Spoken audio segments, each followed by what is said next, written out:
Okay, and I was hoping I would get a chance to introduce a member of our support group who's going to be our last but not least speaker, maybe our most important speaker of the day, Ronna, also known as Ronnie, who is going to share words of support and encouragement by sharing her own story with you as a patient. As Chris talked about, the power of somebody living this journey is very meaningful.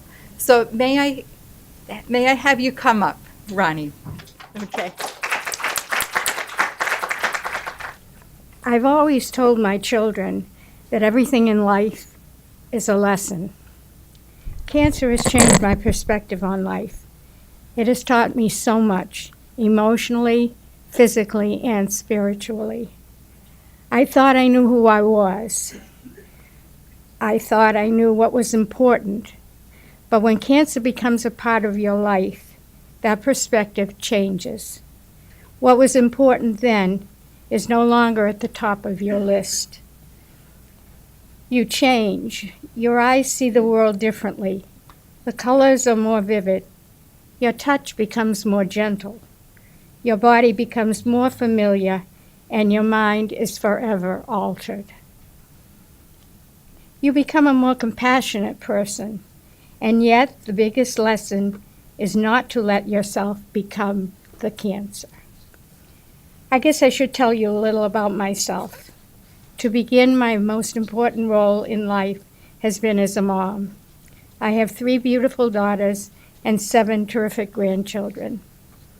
I've been in the health and fitness industry for over 30 years. When I'm well, I teach Pilates. I was in very good health before I was diagnosed with cancer. I exercised every day, ate well, and always had a positive outlook on life. Since 2015, I have been the caregiver for my husband, who has been quite ill.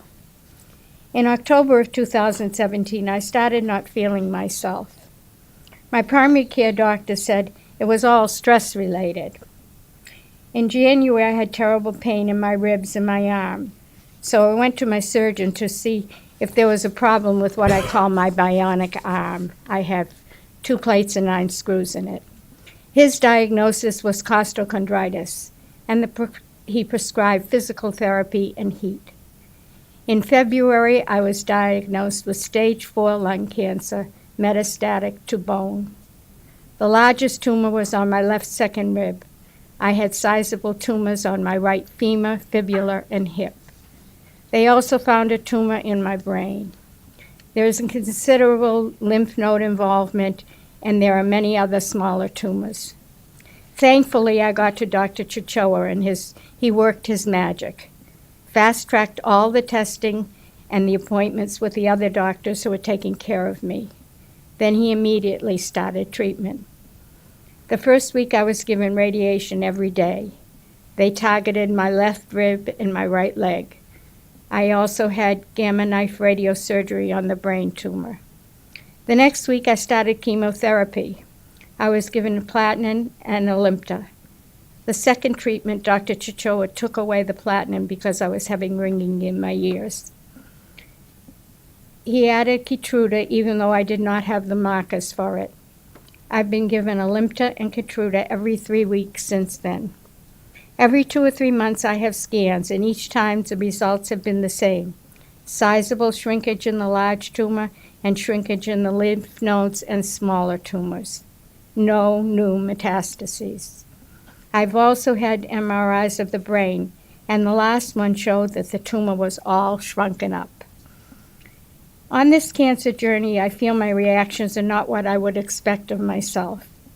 The acceptance I feel when dealing with what is happening to me in my body is strange to me.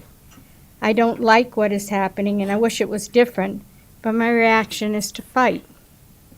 This is what is on my plate now, and I'm dealing with it. I guess that's what I've always done with the challenges life has dealt me. I accept them, and I fight. I fight every day.